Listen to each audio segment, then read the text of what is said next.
Shouts to that awesome run of Final Fantasy Legend 2 here in our Monday morning retro block. Lots of awesome games we got to see. Saw some of Mighty Morph Power Rangers earlier, Stake, Rattle, and Roll, Ninja Gaiden 2, and we got a lot more awesome games to come, including not one, not two, not three, but 4 amazing retro style games in one of maybe the best game of 2024. We have a lot of those this year. We got UFO 50 coming up. What's up, everyone? I'm Spike Vegeta here at AGDQ 2025, and I am joined by 3 amazing people here on the couch with me. We have got 2 of these guys. We got Bobby over here. We're going to be tag teaming this interview. Bobby, bet. Hope you're doing well, baby. Oh, I'm doing fantastic. It's early morning. It's comfy vibes. You Absolutely. know, we're chilling out here. Love the retro vibe here in the morning. Yes. And I'm joined by 2 of our 4 awesome runners for that UFO 50 showcase coming up here in a little bit. We have got Python and we have got Spooty. Python, how you doing today, bud? I'm doing great. How you doing, Spike? Doing wonderful. Thank you so much for asking. And Spooty, how about you, bud? Oh, absolutely wonderful. Heck yeah. Wonderful to have you guys here. And again, this is, I think, one of the games I am most excited for the week to see because there's so many elements that go into it. But while I'd like to sit here and just have our standard interview with you guys, I also want to do something a little bit different. I have not played this game before. Bobby, have you played this? I have not. It is on my list to play, and there's so many games. I want to dive into it as soon as possible. I'm excited to do it today with you all. Yeah, so just like Bobby alluded to right there, let's bring up the video game. We have got UFO 50 sitting here right here with, in this showcase, we're only going to see 4 of the games. We wanted to give UFO 50 more of a showcase here at its first ever live GDQ. So, yeah, I'll kind of leave it up to you guys. Python, you got a good first game we could play right here? Yeah, so why don't we pull it up here? So here you can see, this is Spooty's profile. All cherries, very impressive. I have not done this. All cherries implying that you have 100% or just beaten all 50 Pretty much games? 100%. 100, yeah. So a cherry means you beat the game, but you also did like an additional challenge. Gotcha. This is like 200-300 hours. It was over 200 hours. Yeah. Okay, gotcha. An unreal amount of content. So I think we'll go ahead and start with some Quibble Race. That sounds like a good plan to me. Absolutely. The 3 of us will be squaring off on the Quibble racetrack. So we got a 3-person game we got right here. And this is to know, again, one of the games that we are not going to be seeing live here. So each of them are going to be picking out characters right here. I believe you said this is like a little bit of a horse racing simulator of sorts. Pretty much. We're going to be betting on some quibbles. They're going to be racing. We can sabotage each other's quibbles. Okay. And we're going to see who wins at the end. Absolutely. So let's talk a little bit about also your runs that are going to be coming up. So each of the 4 of you runners have picked out a different game from the pack that you want to run. So I'm going to go down and just ask each of you, what was it about your specific game that stuck out? What is your game, and why was that the 1 out of 50 that you said, I want to show that at GDQ? So Python, we'll start with you. Yes, so for me, I'm running Night Manor, which is a like point-and-click kind of horror game. Similar to like escape room type games you might have played back in the day. That game really stood out to me because it's really unlike any other game in the collection. It's the only like horror game in the collection. So that kind of drew me to it immediately. There's a lot of really interesting speed tech in that game, things of that nature. It's a super fun run, and currently I'm kind of the only active runner in it. So I'd love to like incentivize some people to join. Yeah, it's you bring up the I'm the only runner in it. I gotta imagine the speedrun.com profile page for this collection must be unreal. It has got to be enormous. We were talking about this before. We looked it up, and it was just massive. There are like a bunch of different categories for all 50 games, and like I would imagine the variance even between games is so high, depending on like preferences, but like popularity between the games that are in the pack. Yeah. Spooty, I want to also throw the question over to you about like, what's your game that you're going to be playing and why did you pick it? So I'm going to be showing off Warp Tank, which is a kind of puzzle platformer adventure. A lot of really cool looking movement to it. It's very flashy. It kind of has like, a bit of like a gravity reversing mechanic sort of thing. Kind of like if you're familiar with, more recent titles, VVVVV. Oh, okay. In some ways. And looks like we all lost. Okay, we ran this before the interview went live. They all lost money. They're over 2. Don't go to the track. We did this in practice too. Same thing. Do not, no gamba. No the gamba. only winning move play. That's so funny. So all 3 times that we've done this, same thing has happened to Spoody. Takes out a loan, loses. So you could take out, so yeah, the depth of these games is incredible to me. You can take out a loan in this horse racing simulator. You can also sponsor Quibbles, and if they do well, you get a bonus at the end. You also Which can cost you a world record. Hi, Goose. One of our other runners coming up. No, you also mentioned No, how. like- Oh, I'm so sorry. Yeah, you mentioned how like in that game the speed run is quite literally just like click, go, and it's like done. Yep. It's so exactly. And that's, it kind of speaks to the variety of types of speed runs. If you want one where you're not having to learn too much execution, you can just go into Quibble Race, smash through the races until you happen to get a seed that lets you just win. That's so win with funny. doing absolutely nothing, pulling a Luigi. Am I making it up that that's probably one of the more popular speed runs for people? No, actually, It's not. People are not. Because usually you see those like, oh, the leaderboard's loaded, dude. You Oh, gotta, it drives you a little crazy after a while. oh, I'm sure. Yeah. Who wants to take me on a Bushido ball? Yeah, so I'll go ahead and give this one a shot since you all 3 got to play the last one. Already lost your money. You get the advantage because I don't know how to play on keyboard. Oh, nice. Oh, nice.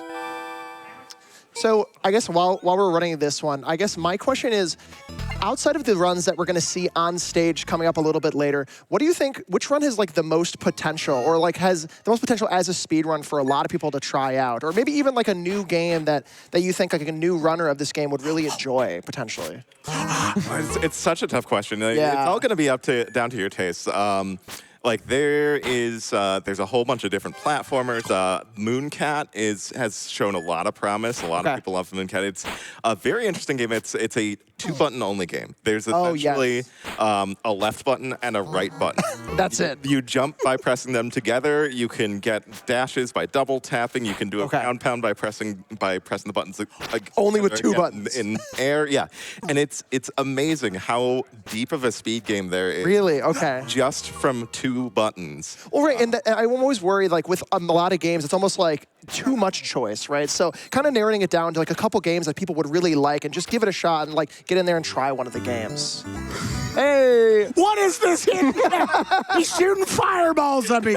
This isn't my Pong. This is so good.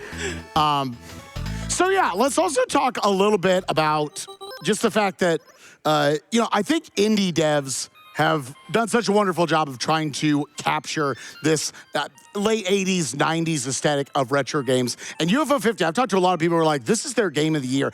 Maybe no other indie game in history, and to an impressive degree, they did it 50 times, were able to capture that so well, while also adding kind of your modern sensibility, quality of life. What's y'all's opinion on just what sets this apart from other games that have tried to achieve this in the past?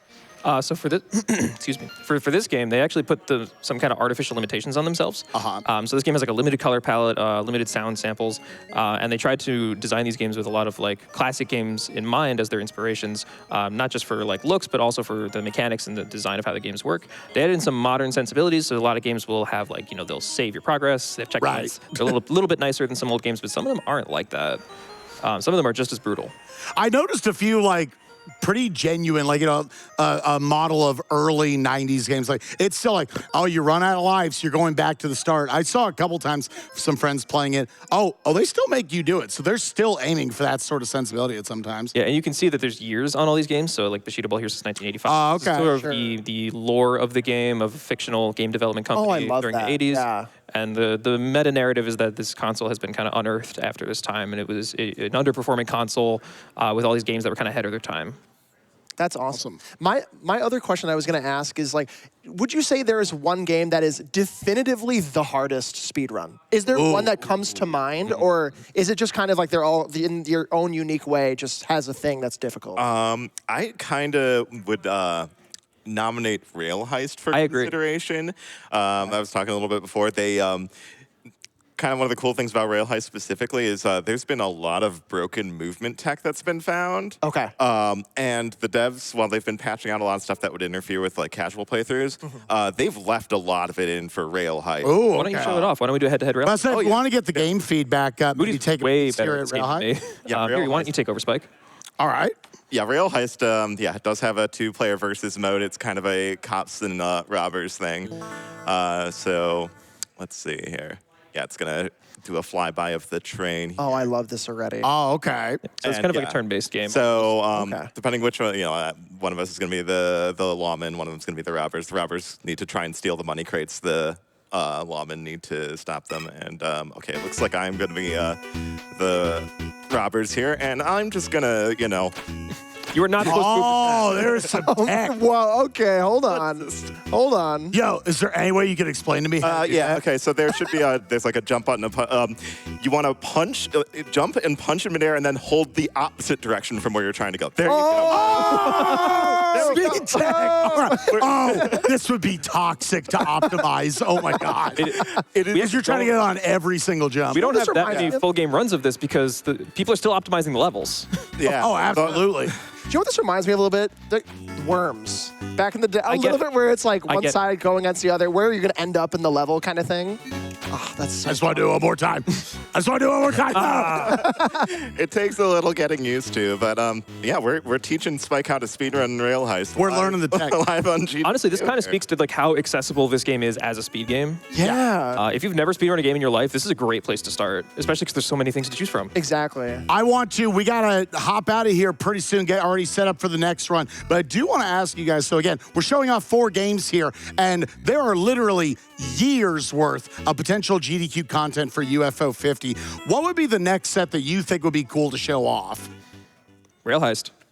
Oh yeah, would love to show off I Rail would- Heist this sometime. game would be a great But there's game. so many, like, Goose would chew me alive if I didn't mention Rock on Island. Oh, of course, yeah. An hour-long tower defense game where you play as a caveman defending your cave against dinosaurs. There's Okay. a couple of classic like Metroidvania style games like Porgy and Danger, which I know speedrunners love their Metroidvania. Danger's very, very memorable, like Metroid, but with the VVV gravity mechanics. Yeah. Okay. And it's a full-length Metroidvania too. Oh my Wow. gosh.